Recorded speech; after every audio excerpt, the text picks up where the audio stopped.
அழைக்கப்பட்டிருக்கிற அன்பு சகோதர சகோதரிகளே, உங்கள் அனைவருக்கும் கிறிஸ்துவின் அன்பின் வாழ்த்துக்களை முதலாவதாக தெரிவித்துக் கொள்கிறேன். விசேஷமாக கடவுள் மறுபடியும் ஒரு நாளையும் நாளிகையும் தந்து அவருடைய ஆழமான சத்தியங்களை குறித்து நாம் தியானிக்கும்படியாகவும் மாத்திரமல்ல, அதன்படி ஜீவிக்கவும் இந்த நாளை நமக்கு தந்திருக்கிறார் என்கிறதான ஒரு உணர்வோடு இந்த பாடத்துக்குள்ளாக நாம் கடந்து செல்வோம். பிரதர் கரெக்டாக முடிச்சாரு. பங்கு இல்லைங்களா? பங்கு தான் தலைப்பு. வசனம், ஆதார வசனம் யோவான் 13ஆம் அதிகாரம் 7-8 வசனங்கள் படிக்கலாம். யோவான் 13:7-8. இயேசு அவனுக்கு பிரதியுத்தரமாக, நான் செய்கிறது இன்னதென்று இப்போது நீ அறியாய், இனிமேல் அறிவாய் என்றார். பேதுரு அவரை நோக்கி, நீர் ஒரு காலும் என் கால்களை கழுவப்படாது என்றான். இயேசு அவனுக்கு பிரதியுத்தரமாக, நான் உன்னை கழுவாவிட்டால் என்னிடத்தில் உனக்கு பங்கில்லை என்றார். நம்முடைய ஆண்டவராகிய இயேசு கிறிஸ்துவனுடைய அவர் மரணம் அடைவதற்கு முன்பதாக நடந்த ஒரு நிகழ்வு தான் இந்த நிகழ்வு அப்படின்னு சொல்லி நம்ம பார்க்குறோம். தம்முடைய சீசர்களோடு அவர் கடைசியாக ஒரு பந்தியை அனுசரிக்கணும்னு சொல்லி அவர் விரும்புகிறாரு. அப்படி விரும்பி செய்யும்போது சீசர் ஒவ்வொருவருடைய கால்களையும் அவர் கழுவிட்டு வர்றாரு. அப்படி கழுவிட்டு வரும்போது பேதுருவிட்ட வரும்போது தான் பேதுரு சொல்றாரு, நீர் என்னை கழுவக்கூடாது அப்படின்னு சொல்றாரு. அதுக்கு ஆண்டவர் சொல்றாரு, எங்கிட்ட நான் உன்னை கழுவாவிட்டா என்னிடத்தில் உனக்கு பங்கு இல்லைன்னு சொல்லும்போது அவர் சொல்றாரு, ஆண்டவரே என் கால்களை மாத்திரமல்ல என் கைகளையும் என் தலையும் கூட நீர் கழுவ வேண்டும் அப்படின்னு சொல்லி சொல்றாரு. அதற்கு ஆண்டவராக இயேசு கிறிஸ்து சொல்றாரு. ஒரு வசனம் பாருங்க, முழுகினவன் தன் கால்களை மாத்திரம் கழுவ வேண்டியதா இருக்கும், மற்றபடி முழுவதும் சுத்தமா இருக்கிறான். இப்போ நம்ம ஆலயத்துக்கு வரோம், ஜெபிக்கிறோம், வேத வாக்கியங்களை ஆராய்ஞ்சு பார்க்குறோம், அவரை ஆராதிக்கிறோம்.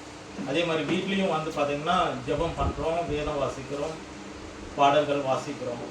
சுத்தமாக இருக்கமா அப்படின்னு சொல்லி கேட்டோம்னா என்ன சொல்லுவோம்? சகோதரி கருத்து இல்லைன்னு தான் சொல்லுவோம். இல்லை, நமக்கே தயக்கமாக இருக்கு. வர தூரம் வரோம், மேக்சிமம் அவருக்கு பிரியமான வாழ்க்கை நம்ம வாழணும்னு சொல்லி நம்ம முன்னெடுத்து நம்ம நடக்கிறோம். ஆனாலும் முழுவதும் நீ சுத்தமாக இருக்காயா அப்படின்னு சொல்லி கேட்டோம்னா என்ன கொஸ்டின் வருங்க? நமக்கே ஒரு தயக்கம் வரும். ஓ, என்னடா அது அப்படின்ட்டு. இப்போ இங்கே என்ன சொல்றாருன்னா, முழுகினவன் தன் கால்களை மாத்திரம் கழுவினால் போதும் அப்படின்றாரு. அப்போ முழுகினவன்னா யார்? ஞான ஸ்நானம் அப்படின்றது பைபிள்ல சொல்லப்பட்டிருக்கு. ஆனா அந்த ஞான ஸ்நானம் புறம்பான அழுக்கை நீக்குவதா இருக்கு.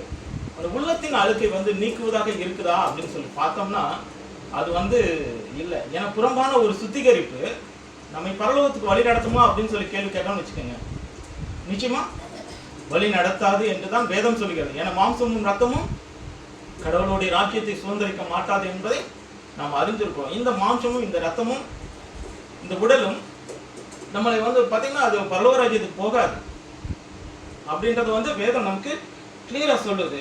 அப்படின்னா யார் போக முடியும்? புறம்பான ஒரு சுத்திகரிப்பு நம்மளை இந்த கால் கழுவுறது நான் குற்றப்படுத்தல, அது நாம் கண்டிப்பா செய்யணும். ஏன்னா ஆண்டவரே சொல்லிட்டாரு, ஆண்டவரும் போதகருமாகிய நானே உங்கள் கால்களை கழுவினது, ஆனால் நீங்களும் ஒருவருடைய கால்களை ஒருவர் கண்டிப்பா நம்ம கழுவணும், இதுல மாற்றமே இல்லை. ஆனா அதை கழுவுவதற்கு நம்மை தகுதிப்படுத்திக் கொள்கிறோமா என்பதை குறித்து நம்ம தியானிக்க வேண்டியது அவசியமா இருக்கு. கரெக்டுங்களா? ஏன்னா வெறுமனே ஒருவருடைய கால்களை ஒருவர் கழுவிட்டு கடந்து போயிடலாம். ஆனா அந்த உள்ளத்துல அந்த ஒரு அன்போடு அந்த செயலை நம்ம செய்யறோமா? உண்மையான அந்த ஒரு கிறிஸ்துவ நம்ம நமக்காக பாடுபட்டிருக்காரு அப்படின்ற அந்த பயபக்தியோடு செய்யறோமா, உணர்ந்து பண்றோமா அப்படின்றது ரொம்ப முக்கியமாக இருக்கிறது. ஏன்னா வசனம் சொல்லுது, ரோமர் 2ஆம் அதிகாரம் 29வது வசனம், உள்ளத்தில் யூதனானவனே யூதன், எழுத்தின்படி உண்டாகாமல் ஆவியின்படி இருதயத்தில் உண்டாகும் விருத்த சேதனமே விருத்த சேதனம். இப்படிப்பட்டவனுக்குரிய புகழ்ச்சி மனுஷரால் அல்ல, கடவுளால் உண்டாகி இருக்கிறது என்று வேதம் சொல்லுகிறது. அப்படின்னா உள்ளத்துல ஏற்படக்கூடிய அந்த மாற்றங்கள் நம்ம பல வருடங்கள் ஆயிடுச்சு. நம்ம ஞானஸ்நானத்துக்கு நம்ம உட்பட்டு இந்த ஆழமான சத்தியத்துக்கு கேட்டு வழி நடத்து ரொம்ப வருடங்கள் ஆயிடுச்சு இல்லைங்களா? ஆனா இது வசனம் என்ன சொல்ற, உள்ளத்தில் யூதனானவனே யூதன் அப்படின்னா அந்த யார் அப்படின்ற அந்த உண்மையான யூதன் யார் அப்படின்றது நமக்கு தெரியணும். ஏன்னா இன்னைக்கு இஸ்ரேல் ஜனங்கள் இருக்காங்க, யூத ஜனங்கள் இருக்காங்க. ஆனா அவங்க எல்லாம் கிறிஸ்துவின் போதனையை கேட்டு அதன்படி கீழ்ப்படிந்து நடக்கிறாங்களா அப்படின்னு சொல்லி பார்த்தோம்னா இல்லை அப்படின்னு தான் சொல்ல முடியும். ஏன்னா அவங்க கிறிஸ்துவையே ஏற்றுக்கொள்ளவில்லை அப்படின்னு சொல்லி நம்ம பார்க்கிறோம். அப்ப இங்க ஒரு விஷயம் நமக்கு கிளியரா தெரியுது, புற தூய்மை வந்து நம்மளை பரிசுத்தப்படுத்தாது, நம்மை சுத்திகரிக்காது அப்படின்னு சொல்லி நம்ம பார்க்கிறோம். அப்ப ஆவியின்படி இருதயத்தில் உண்டாகும் விருத்த சேதனமே விருத்த சேதனம் அப்படின்றாரு. அப்போ விருத்த சேதனம் அப்படின்ற விஷயம் வந்து நமக்கு எல்லாருக்குமே தெரியும். அப்படி என்றால் இருதயத்தில் விருத்த சேதனம் உள்ளவராக நாம் காணப்படுவது அவசியமாக இருக்கிறது என்று வேதம் சொல்லுகிறது. இருதயத்தில் விருத்த சேதனம் பண்ணதுன்னா என்ன அப்படின்னு சொல்லி நம்ம கேட்கும்போது அதுக்கு முன்பதாக உபாகமம் 10ஆம் அதிகாரம் 16வது வசனங்களை நம்ம படிக்கலாம். உபாகமம் 10:16. ஆகையால் நீங்கள் இனி உங்கள் பிடரியை கடினப்படுத்தாமல் உங்கள் இருதயத்தின் நுனித்தோலை விருத்த சேதனம் பழைய ஏற்பாட்டிலேயே சொல்லிட்டாரு. இந்த கால் கழுவுற மேட்ரு வந்து அந்த பஸ்கா அனுசரிக்கிற விஷயங்கள் வந்து அதை குறித்து சொல்லும்போது புறம்பான ஒரு சுத்திகரிப்பு வந்து நம்மளை பரிசுத்தப்படுத்தாது அப்படின்றத வந்து கிளியரா சொல்றாரு. ஆகையால் நீங்கள் இனி உங்கள் பிடரையை கடினப்படுத்தாமல் அப்படின்றாரு. அப்படின்னா என்ன அர்த்தம்? பிடரை கடினப்படுத்துறதுனா என்ன சொல்றது, என்ன அர்த்தம்? ஒரு விஷயத்த சொன்னேன்னு வச்சுக்கோங்களேன், நம்ம சில பேர் அப்படி பார்த்தீங்கன்னா நீ என்ன சொல்றது, நான் என்ன கேட்கறது அப்படின்னு. ஆனால் கர்த்தருடைய வார்த்தையை பொறுத்தளவு நம்ம முற்றிலும் நம்ம கீழ்ப்படிஞ்சே ஆகணும். அப்போதான் நம்ம அந்த ஒரு ஆசீர்வாதத்துக்குள்ளாக நம்ம கடந்து செல்ல முடியும் என்று நம்ம வேதம் நமக்கு எச்சரிக்கிறதாக இருக்கிறது. உங்கள் இருதயத்தின் நுனித்தோலை விருத்த சேதனம் பண்ணுங்கள் அப்படின்னு சொல்றாரு. அதை எரேமியா 4:4 ஒரு வசனத்தோட படிக்கலாம். யாரை குறித்து அவர் சொல்றாருன்னு பாருங்க இந்த விஷயத்தை விசேஷமாக. எரேமியா 4:4. யூதா மனுஷரே, எருசலேமின் குடிகளே, உங்கள் கிரியைகளுடைய பொல்லாப்பின் நிமித்தம் என் உக்கிரமம் அக்கினியை போல எழும்பி அவிப்பார் இல்லாமல் எரியாதபடிக்கு நீங்கள் கர்த்தருக்கென்று உங்களை விருத்த சேதனம் பண்ணி உங்கள் இருதயத்தின் நுனித்தோலை நீக்கி போடுங்கள். ஸோ எங்க சுத்தம் வேணும் அப்படின்னா இருதயத்துல தான் மெயினா வேணும் சுத்தம். ஏன்னா இருதயத்துல வந்து இருக்கிற விஷயத்த வந்து மனுஷர்கள் யாராலையும் நம்மளால என்ன பண்ண முடியாதுங்க, ஐடென்டிஃபை பண்ண முடியாது. இவன் என்னதான் நினைக்கிறான், என்னதான் சொல்ல வரான் அப்படின்றத முன்கூட்டியே. ஆனா கடவுளுக்கு அது எல்லாமே தெரியும். அவருக்கு மறைவானது ஒன்றுமே இல்லை அப்படின்னு சொல்லி வேதம் சொல்லுகிறது. அப்படின்னா இன்னொரு விஷயம் என்ன சொல்றான்னா, அவருடைய கண்கள் எப்பொழுதும் நீதிமான்கள் மேல் நோக்கமாக இருக்கிறது என்று வேதம் சொல்லுகிறது. அப்பனா நம்ம எவ்வளவு ஜாக்கிரதை உள்ளவர்களாக, நம்ம இருதயத்துல வந்து குத்தப்பட்டவர்களாக, உண்மையான இந்த சத்தியத்துக்கு நம்ம கீழ்ப்படிந்தவர்களாக நடக்க வேண்டியது அவசியமா இருக்குது. எத்தனையோ பஸ்காவை நம்ம அனுசரிச்சிருக்கிறோம் இல்லைங்களா? வருஷத்துக்கு ஒரு தடவை கிட்டத்தட்ட 1 மாச காலமாக வந்து இதை குறித்ததான பாடங்களை வந்து நம்ம எடுப்போம், அதை குறித்து தியானிப்போம். ஆனா உண்மையாலுமே அதுக்குரிய மாற்றங்கள் வந்து நம்மளுடைய இருதயத்துல நம்முடைய வாழ்க்கையில அது நடந்திருக்கா அப்படின்னு சொல்லி உட்காந்து யோசிச்சோம்னு வச்சுக்கோங்க, நெட் ரிசல்ட் என்னவா இருக்கும்? கொஞ்சம் இன்ட்ராக்ட் பண்ணீங்கன்னா நல்லா இருக்கும். செகண்ட் சப்ஜெக்ட்னால தூக்கம் வருதா என்ன? இன்ட்ராக்ட் பண்ணீங்கன்னா உங்களுக்கு ஆட்டோமேட்டிக்கா நீங்களும் ஆக்டிவா இருக்கீங்க. இன்னைக்கு வரைக்கும் இப்ப முழுகினவன் முழுவதும் நம்ம முழுகினவனுங்களா இல்லையா? முழுவதும் சுத்தமா இருக்கமா? அப்ப இன்னைக்கு கால் மட்டும் கழுவிட்டா போதும் அப்படின்னா நம்ம எதையும் நம்ம என்ன நம்ம இந்த சத்தியத்தின் மூலமாக நம்ம என்ன உணர்றோம் அப்படின்றது அவசியமா இருக்கு இல்லைங்களா? இந்த வசனம் இருக்கு இல்லைங்களா? எரேமியா 4:4 உபாகமம் 10:14 படிச்சோம். இதை வந்து சொல்லும்போது அப்போஸ்தலர் பவுல் எப்படி சொல்றாருன்னு பாருங்க. அவர் இன்னொரு அவயத்தை கூட சேர்த்து சொல்றாரு பாருங்க. அப்போஸ்தலர் நடவடிக்கைகள் 7ஆம் அதிகாரம் 51வது வசனம். திருவிவிலியம் இருந்துச்சுன்னா அதை எடுத்து வச்சுக்கோங்க. அந்த ஒரு வசனம் மட்டும் படிக்கலாம். திருவிவிலியம் முன்னாடி 7:51. வணங்கா கழுத்துள்ளவர்களே, இருதயத்திலும் செவிகளிலும் விருத்த சேதனம் பெறாதவர்களே. ஃபர்ஸ்ட் அவங்க பழைய ஏற்பாட்டில் சொல்லப்பட்ட இருதயத்தின் நுனித்தோலை விருத்த சேதனம் பண்ணுங்கள் அப்படின்றாரு. பவுல் அப்போஸ்தலர் சொல்றாரு, உங்கள் இருதயத்தை மாத்திரம் அல்ல உங்கள் செவியும் என்ன பண்ணுங்க, விருத்த சேதனம் பண்ணுங்கள் அப்படின்றார். பெறாதவர்களே, உங்கள் பிதாக்களை போல நீங்களும் பரிசுத்த ஆவிக்கு எப்பொழுதும் எதிர்த்து நிற்கிறீர்கள். பரிசுத்த ஆவினா பரிசுத்த ஆவிக்கு அப்படின்ற பரிசுத்த ஆவினா என்னை பொறுத்தளவு நான் அந்த வசனத்தை தான் எடுத்துக்கிறேன். ஏன்னா ஆவிதான் உயிர்ப்பிக்கிறது, மாம்சமானது ஒன்றுக்கும் உதவாது. நான் உங்களுக்கு சொல்லுகிற வசனங்கள் ஆவியாயும் ஜீவனாயும் இருக்கிறதுனால இந்த பரிசுத்த ஆவி நம்ம வசனத்துக்கு வந்து நம்ம முற்றிலுமாக கீழ்ப்படிந்து நடக்கிறோமா? அப்படி கீழ்ப்படிந்து நடக்காம இந்த கால்களை மாத்திரம் கழுவினால் போதுமானதா அப்படின்னு நம்ம யோசிக்கணும். நம்மளுடைய வாழ்க்கையில நம்ம யோசிக்க கடமைப்பட்டவர்களாக இருக்கிறோம். அவருடைய மாம்சத்திலும் அவருடைய ரத்தத்திலும் நம்ம பங்கு கொள்ளணும் அப்படின்னா நம்ம முற்றும் முழுவதுமாக அவருக்காக அர்ப்பணிக்கப்பட்ட ஒரு வாழ்க்கை வாழ்ந்து கொண்டுதான் இருக்கிறோமா என்பதை நாம சிந்திக்க கடமைப்பட்டவர்களாக இருக்கிறோம் என்று வேதம் சொல்லுகிறது. அது திருவிழத்தில் படிங்க. அந்த வணங்க காலத்துள்ளவர்கள் அப்படின்றீங்களா, அது நம்ம சொன்னோம்னா நல்லா இருக்காது. நீங்க பைபிள் மூலமா படிங்க. திமிர் பிடித்தவர்கள் என்ன சொல்றது பார்த்தீங்களா? திமிர் பிடித்தவர்கள் வசனத்துக்கு கீழ்ப்படியாம நடந்தோம்னு வச்சுக்கோங்களேன், எவ்வளவு வருஷம் ஆச்சு நம்ம, இல்லைங்களா? நானும் குறையுள்ளவன் தான், நம்ம எல்லாருமே குறையுள்ளவர்கள் தான். அவனும் இங்க வந்து நின்னாட்ட நான் நீதிமான் கிடையாது. ஆனா நம்ம எந்த அளவுக்கு உணர்ந்து நடக்கிறோம் அப்படின்றது வந்து ஒரு முக்கியமான ஒரு விஷயம், இல்லைங்களா? கொஞ்சமாவது நம்மளுடைய வாழ்க்கையில ஒரு மாற்றம், நம்முடைய செய்கையில ஒரு மாற்றம், நம்முடைய பேச்சுல ஒரு மாற்றம் வேணுமா வேணாமா? நம்ம யாருமே சாட்சி சொல்ல வேணாங்க. நம்ம வீட்டுல இருக்கிறவங்க எந்த சத்தியத்துக்குள்ள வந்ததுக்கு அப்புறம் இந்த ஆலயத்துக்கு இவங்களோட ஐக்கியத்துல இவன் இருக்கும்போது இவனுடைய கிரியை எப்படி மாறி இருக்கு, நல்லா ஃபர்ஸ்ட் எப்படி இருந்தான், இப்ப எப்படி இருக்கான் அப்படின்னு சொல்லி யாராவது வேறுபடுத்தி சொல்ல முடியுமா? இல்ல பழைய வாழ்க்கையை தான் நம்ம வாழ்ந்துட்டு இருக்கோமா? நம்முடைய அக்கம் பக்கத்துல எதிர் வீட்டுல யாராவது சொல்ல முடியுமா நம்ம முற்றிலும் மாறிட்டான், டேவிட் ரொம்ப டோட்டலா சேஞ்ச் ஆயிட்டான், அவன் எந்த ஆலயத்துக்கு போறான், எந்த சத்தியத்தை படிக்கிறான், நம்ம படிக்கிற பைபிளை தானே படிக்கிறான், ஆனா நம்ம இப்படி இல்லையே, அவன் அப்படி மாறிட்டானே, அவனை பார்க்கும்போது அவனுடைய நற்செய்கள் இவ்விதமான மனுஷன் உங்கள் நற்கிரிகளை கண்டு பரலோகத்தில் இருக்கிற உங்களுக்கு பிதாவுடைய நாம மகிமைப்படி உங்களுடைய சத்திய வெளிச்சமானது மற்றவர்களுக்கு வந்து வெளிப்படக்கூடியதாக இருக்குதா அப்படின்னு சொல்லி நம்ம பார்க்கும்போது அது நெட் ரிசல்ட் என்னவா இருக்குங்க? ஜீரோவா தான் இருக்கு.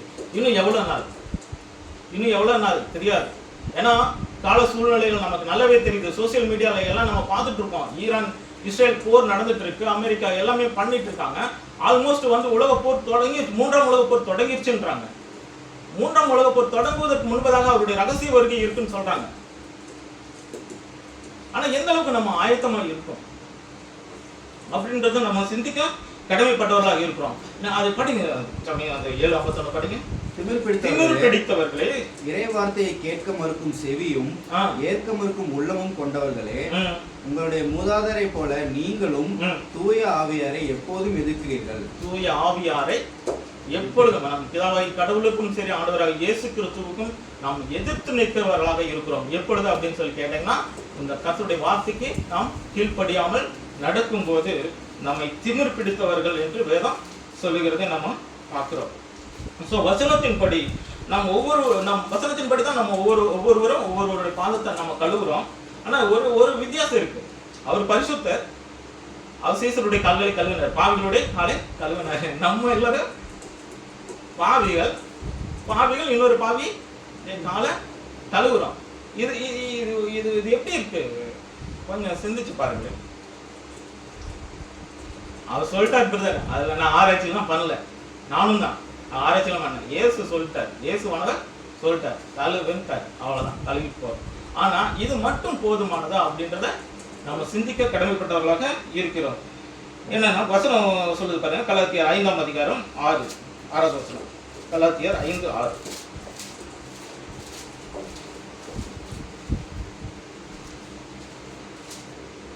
கலாத்தியர் 5:6. கிறிஸ்து இயேசுவினிடத்தில் விருத்த சேதனம் இல்லாமையும் ஒன்றுக்கும் உதவாது.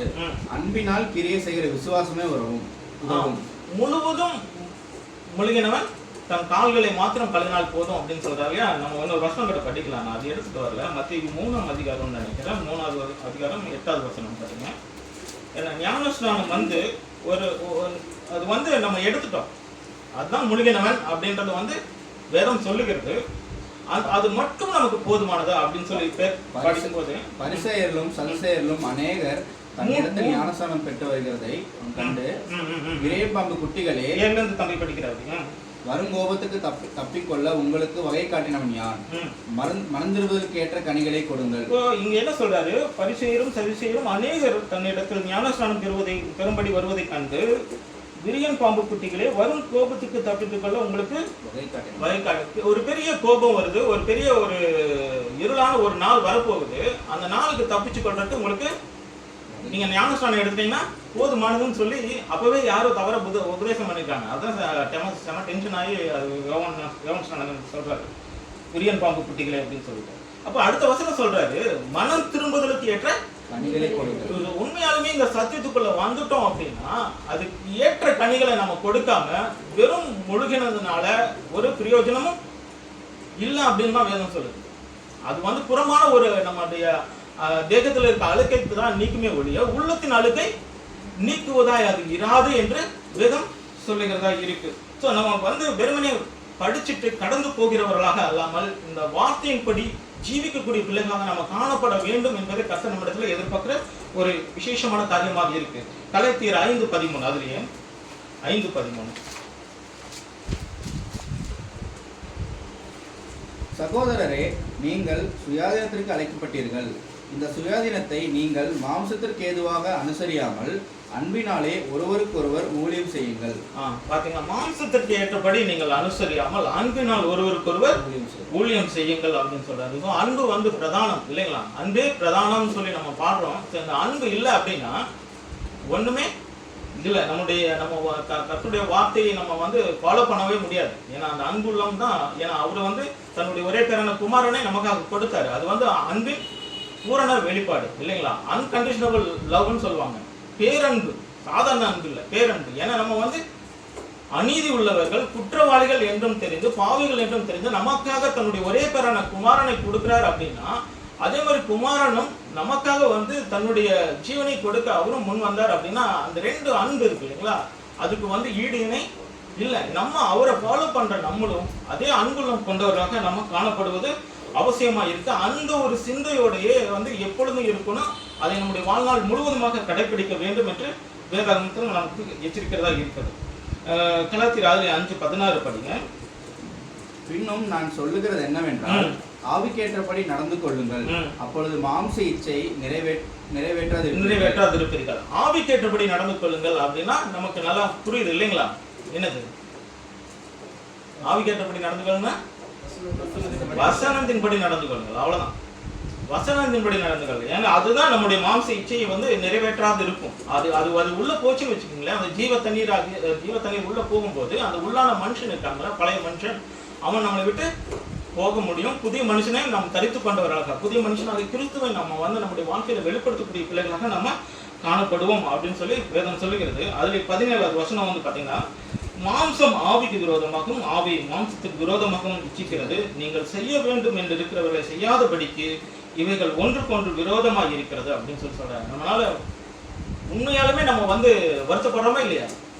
வருத்தப்படுறோம் இல்லைங்களா? அவருக்கு வந்து ஒரு பரிசுத்தமான ஒரு ஜாதியாக நம்ம வாழணும், பரிசுத்தமான ஒரு கூட்டமாக நம்ம காணப்படணும்னு சொல்லி பிரயாசப்பட்டு ஓடுறோம். ஆனா அநேக நேரங்கள்ல நம்மளுடைய மாம்சம் என்ன ஆயிடுதுன்னா ஜெயிச்சிருக்கும்.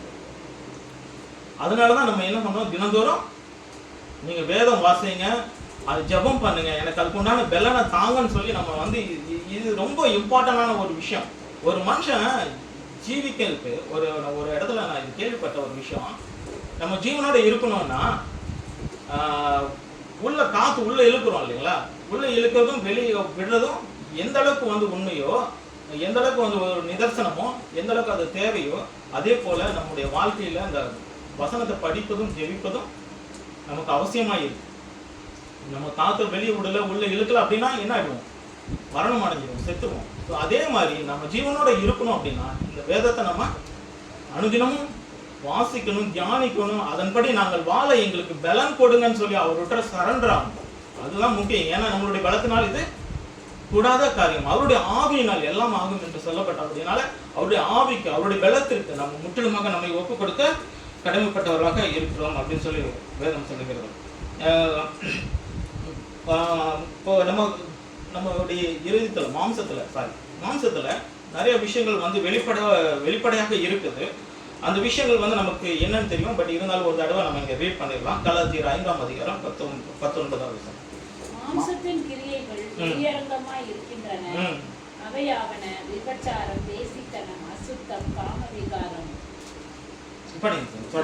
ஆராதனை, பில்லி சூனியம், பகைகள், விரோதங்கள், வைராக்கியங்கள், கோபங்கள், சண்டைகள், பிரிவினைகள், மார்க்க பேதங்கள், பொறாமைகள், கொலைகள், வெறிகள், களியாட்டுகள் முதலானவைகளே. இப்படிப்பட்டவைகளை செய்கிறவர்கள் கடவுளுடைய ராஜ்யத்தை சுதந்திரிப்பது இல்லை என்று முன்னே நான் சொன்னது போல இப்பொழுது உங்களுக்கு சொல்லுகிறேன். இன்னொரு விஷயம், கிட்டத்தட்ட ஒரு 17 விஷயங்கள் இங்க கொடுக்கப்பட்டிருக்கு. இதுல ஏதோ ஒரு விஷயம் மிஸ் ஆனாலும் என்ன ஆயிடுங்க, யூஸ் இல்லாம போயிடும் அப்படின்னு சொல்லி வேதம் சொல்லுகிறது. ஏனென்றால் கலாத்தியர் 5ஆம் அதிகாரம் 24 என்ன சொல்கிறது நம்ம படிக்கலாம். கலாத்தியர் 5:24. கிறிஸ்துவினுடையவர்கள் தங்கள் மாம்சத்தையும் அதன் ஆசை இச்சைகளையும் சிலுவையில் அறைந்திருக்கிறார்கள். உண்மையா? நாம் கிறிஸ்துவினுடையவர்களா? நாம் கிறிஸ்துவினுடையவர்களா இருந்தோம்னா நம்முடைய மாம்சத்தையும் அதன் ஆசை இச்சைகளையும் நாம் சிலுவையில் அறைந்தவர்களாக இருப்போம் அப்படின்றது. வீண் புகழ்ச்சி நம்ம விரும்பாமல், ஒருவருக்கொருவர் நம்ம கோபம் மூட்டாமல், ஒருவர் மேல் ஒருவர் பொறாமை கொள்ளாமலும் அன்புள்ளத்தோடு நம்ம நடந்து கொள்ள வேண்டும் என்று வேதம் நமக்கு சொல்லுகிறது அப்படின்னு சொல்லி பார்க்கிறோம். 1 தீமோத்தேயு 2ஆம் அதிகாரம் 10வது வசனம். 1 தீமோத்தேயு 2:10.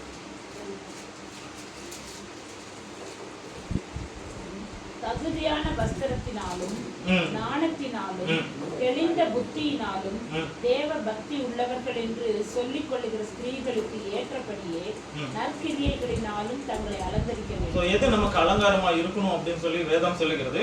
தகுதியான வஸ்திரம். தகுதியான வஸ்திரம் அப்படின்றது மெயினா இதுல ஃபர்ஸ்ட் வஸ்திரம் எதுன்னா நீதியின் வஸ்திரம் தான். ஒரு 7 வஸ்திரங்கள் இருக்கு. இதுல முக்கியமான வஸ்திரம் நீதியின் வஸ்திரம் தான். இந்த நீதியின் வஸ்திரம் என்ன அப்படின்னா, அவருடைய வார்த்தையை கேட்டு கீழ்ப்படிந்து அதன்படி நம்ம நடக்கிறதுக்கு இது ரொம்ப முக்கியமான ஒரு விஷயம். இந்த நீதியின் வஸ்திரத்தினால நம்ம நம்மளை அலங்கரிக்க வேண்டும் அப்படின்னு சொல்றாரு. அதே மாதிரி 1 பேதுரு 3:4 பாத்தீங்கன்னா 3:4 படிங்க. மயிரை பின்னி பொன் ஆபரணங்களை அணிந்து உயர்ந்த வஸ்திரங்களை உடுத்திக் கொள்ளுகிறதாகிய புறம்பான அலங்கரிப்பு உங்களுக்கு அலங்காரமா இராமல் அழியாத அலங்கரப்பாய் இருக்கிற சாந்தமும் அமைதலும் உள்ள ஆவியாகிய இருதயத்தில் மறைந்திருக்கிற குணமே உங்களுக்கு அலங்காரமா இருக்க கடவுது. அதுவே கடவுளுடைய பார்வையில் விலையேற பெற்றது என்று சொல்லி பார்க்கிறோம். இந்த சாந்தமும் அமைதலும் உள்ள இந்த குணலட்சணங்களை நம்ம யாரா இருந்தாலும் சரி, நம்ம சகோதரர் மாத்திரமல்ல எல்லாரிடத்திலும் இதை நம்ம வெளிப்படுத்த கடமைப்பட்டவர்களாக இருக்கிறோம் அப்படின்னு சொல்லி வேதம் நமக்கு சொல்ல. இதுதான் கடவுளுடைய பார்வையில் விலையேற பெற்றதா இருக்கிறது என்று சொல்லி பார்க்கிறோம். இந்த குணலட்சணத்தை நம்ம வளர்த்து கொண்டு இதன்படி நம்ம ஒவ்வொரு அவருடைய பண்டிகை பஸ்காவை விசேஷமாக நம்ம ஆச்சரிக்க நம்ம அது நம்மை தகுதிப்படுத்தக்கூடியதாக இருக்கிறது என்று நம்ம பார்க்கிறோம். கடைசியாக ஒரு வசனம் படிக்கலாம். தம்பி லேட்டா வந்துட்டாப்படி, வாய்ப்பு இருக்கா? விஜயானது கடைசி ஒரு வசனம் படிக்கலாம். எஸ்தர் 2ஆம் அதிகாரம் 9வது. எஸ்தர் 2:9.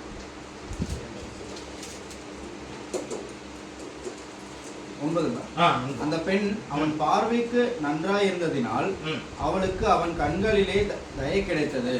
ஆகையால் அவளுடைய சுத்திகரிப்புக்கு வேண்டியவைகளையும் அவளுக்கு தேவையான மற்றவைகளையும் அவளுக்கு கொடுக்கவும் ராஜ அரண்மனையில் இருக்கிற 7 தாதிமார்கள் அவளுக்கு நியமிக்கவும் ஜாக்கிரதைப்பட்டு கன்னிமாடத்தில் சிறந்த ஒரு இடத்திலே அவளையும் அவள் தாதிமார்களையும் வைத்தான்.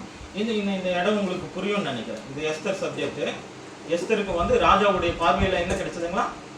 தயவு கிடைச்சது. அதுக்கு முன்னாடி அந்த ராஜாவுடைய பார்வையில் அந்த பெண் எப்படி இருந்தாங்கன்னா நன்றாய் இருந்ததினாலே அப்படின்னு சொல்லி பாருங்க. நம்முடைய ஆண்டவராக இயேசு கிறிஸ்துவுக்கும் அவருடைய பார்வையில் அவருடைய பிதா நம்முடைய பிதாவாகிய தேவன் முன்னதாகவும் நம்முடைய கிரியைகள் நன்றாய் இருந்துச்சு அப்படின்னா நம்முடைய சுத்திகரிப்புக்கு தேவையான அனைத்து வசதிகளையும் அந்த ராஜா எஸ்தருக்கு ஏற்படுத்தி கொடுத்தது போல இந்த ராஜா நமக்கு ஏற்படுத்தி கொடுப்பார். ஒரு நல்ல இடத்துல, கன்னி மாடத்துல ஒரு சிறந்த இடத்தில் அவளை வைத்தார் அப்படின்னு சொல்லி பார்க்கிறோம். அதே மாதிரி நமக்கும் ஒரு சிறந்த இடம் வைக்கப்பட்டிருக்கிறது என்பதை நம்ம உணர்ந்து வரப்போகிற நாட்களில் இந்த சத்தியத்திற்கு முழுவதுமாக நம்ம கீழ்ப்படிந்து அவருக்கு பிரியமான பிள்ளைகளாக நம்ம வாழ முயற்சி செய்வோம். நிச்சயமா தேவன் நமக்கு உதவி செய்ய வல்லமை உள்ளவராக இருக்கிறார். நம்ம ஒப்பு கொடுப்போம், முற்றிலுமாக நம்ம தாழ்த்தி அவர் கையில ஒப்பு கொடுப்போம். அவர் வழிநடத்த அவர் வல்லமை உள்ளவராக இருக்கிறார். 2 கொரிந்தியர் கடைசி ஒரு வருஷம் படிச்சலாம். 2 கொரிந்தியர் 9:8. அவர் நம்மகிட்ட எதிர்பார்க்கிற ஒரு விசேஷம் என்னன்னு 2 கொரிந்தியர் 9ஆம் அதிகாரம் 8வது வசனம்.